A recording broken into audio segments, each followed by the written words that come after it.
আজকের ভিডিওতে আমার খাওয়া উত্তরার মধ্যে একটা বেস্ট লাল ভুনা আর খিচুড়ির প্লেস আপনাদেরকে দেখাবো, আর সেটা লোকেশন কোথায় জানতে হলে কিন্তু ফুল ভিডিও দেখতে হবে। So hello everyone, this is Riddhi from Riddhi stories. কি অবস্থা সবার? আশা করি সবাই ভালো আছেন। তো নতুন একটা ভিডিও নিয়ে আবারও আপনাদের সামনে হাজির হলাম। নভেম্বর মাস শেষের দিকে, আর এখন কিন্তু একটু একটু শীত পড়া শুরু হয়েছে। তো এই ঠান্ডা সিজনে আমার খুবই খিচুড়ি খেতে ইচ্ছে করছিল, তো এর জন্য ভাবলাম আমি উত্তরার মধ্যে আমার পছন্দের একটা খিচুড়ি প্লেসে নিয়ে যাব, যেখানে শুধু খিচুড়ি না, লাল ভুনার জন্য মিললে অনেক বিখ্যাত। আর এখানে আমি প্রায় সময় খেয়ে থাকি, আর আমার যখনই খিচুড়ি খেতে মন চায় আমি তখনই হুট করে এই প্লেসেই আমি চলে আসি, কারণ এখানে খিচুড়ি আর লাল ভুনাটা এত মজা। আর এটা লোকেশনটা খুবই ইজি। উত্তরে যে জমজম টাওয়ারটা আছে, জমজম টাওয়ারের একটু সামনে গেলেই দেখবেন অনেকগুলো গরু মাংসের হোটেল। এই হোটেলগুলোর মধ্যে আবার নতুন একটা হোটেল হয়েছে, যেখানে কিনা আপনার হান্ডি কড়াইতে খাসি আর গরু মাংস বিক্রি করছিল। তো ওইটা মেনলি খাওয়ার ইচ্ছা ছিল, কিন্তু ওখানে গিয়ে আমি দেখলাম যে ওদের হান্ডি কড়াই নাকি শেষ হয়ে গিয়েছে। তো আমি বললাম যে কখন আপনি এটা রান্না করে থাকেন, তো ওনারা বললো ওনারা কি বিকালবেলা এটা প্রিপেয়ার করে, যার কারণে আমার খাওয়া হয়নি। তো নেক্সট যেদিন আমি ওদের এই হান্ডি কড়াইটা ট্রাই করবো, সেদিন আমি আপনাদের সাথে অবশ্যই শেয়ার করবো। তারপর এখানে হান্ডি কড়াই গরু মাংস না পেয়ে আমি পাশের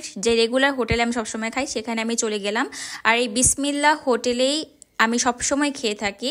তো সেদিন আমি একটু 12টার সময় গেছিলাম, তাই একটু ফাঁকা ছিল। আর এখানে ঢুকতেই লাল ভুনাটা চোখে পড়বে আপনাদের, আর সাথে ছিল কালা ভুনা। এখানে লাল ভুনাটা এক বাটি হচ্ছে 250 করে, আর কালা ভুনা এক বাটি হচ্ছে 270 করে। সাথে ছিল খিচুড়ি আর মুরগির মাংস। পাশে আবার গরুর 4 রকমের পদ ছিল, যেমন গরুর বট ভুনা, গরুর মগজ ভুনা, আরো কি কি ভুনা জানি ছিল। আবার এর পাশে কিন্তু আপনারা ভাত অথবা খিচুড়ির সাথে খাওয়ার জন্য বিভিন্ন পদের সবজি ভাজি অথবা বিভিন্ন রকমের ভর্তা আপনারা খেতে পারবেন। ওদের এখানে ভর্তাটা আমি ট্রাই করেছিলাম, আমার কাছে আহামরি অত একটা মজা লাগেনি। তো আমি রেগুলার সবসময় যেটা নিই আমি সেটাই এখানে খেতে আসি। তো আমি এখানে এক বাটি খিচুড়ি নিয়েছিলাম আর নিয়েছিলাম সাথে একটা লাল ভুনা। আমার সাথে যে ফ্রেন্ড ছিল ও আজকে এখান থেকে চিকেনটা নিয়েছিল আর সাথে নিয়েছিল খিচুড়ি। চিকেনটা আমি কখনো ট্রাই করিনি, তো আজকে আমি ট্রাই করবো আর সেটা আপনাদের সাথে শেয়ার করবো। তো এখানে এক বাটি লাল ভুনার মধ্যে আপনাদের 6 পিস গরু মাংস দেওয়া থাকে, আর 6 পিস যে সাইজটা সেটা কিন্তু আপনারা দেখতেই পাচ্ছেন অলরেডি। এখানে আপনার হাড়, চর্বি অথবা সলিড পিস সবকিছু মিক্স করে মাংসটা দেওয়া থাকে। তো আমি এখানে সলিড পিস প্রথমে নিয়ে নিলাম আর কিছুটা ঝোল নিয়ে নিলাম। ওদের ঝোলটাই এত মজার যে আপনি ঝোল দিয়ে পুরো এক প্লেট খিচুড়ি খেতে পারবেন। আরেকটা কথা বলে রাখা ভালো, ওরা প্রতিদিনই কিন্তু মাটির চুলায় এই গরু মাংসটা রান্না করে থাকে, যার কারণে ওদের গরু মাংসটা কিন্তু একটু শক্ত শক্ত হয়।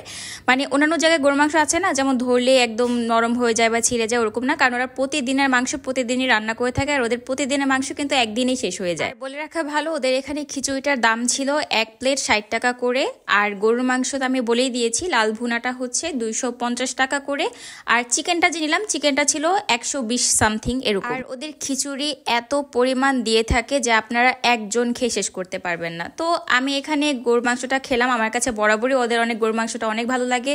তারপর আমি এখানে মুরগিটা নিলাম, যেটা আমি প্রথমবার ট্রাই করছি, আর মুরগিটা না আমার কাছে সত্যি বলতে আহামরি ভালো লাগেনি। আসলে কি, যে প্লেসটা যেটার জন্য বিখ্যাত সেই জিনিসটা সেখানে অনেক বেশি মজাদার হয়ে থাকে। যেমন এই হোটেলটা গরু মাংসের জন্য বিখ্যাত, যার কারণে এখানে গরু মাংসের আইটেমটাই বেশি মজার, বাকি আইটেমগুলো অত আহামরি মজা না। তো খাওয়া দাওয়া শেষ করলাম, আর আমাদের সব মিলে টোটাল বিল এসেছিল 520 টাকা। এই ছিল আজকের শর্ট একটা রিভিউ। আশা করি আপনাদের কাছে ভালো লাগবে, আর ভালো লাগলে কিন্তু অবশ্যই আমার চ্যানেলটা সাবস্ক্রাইব করে দিবেন।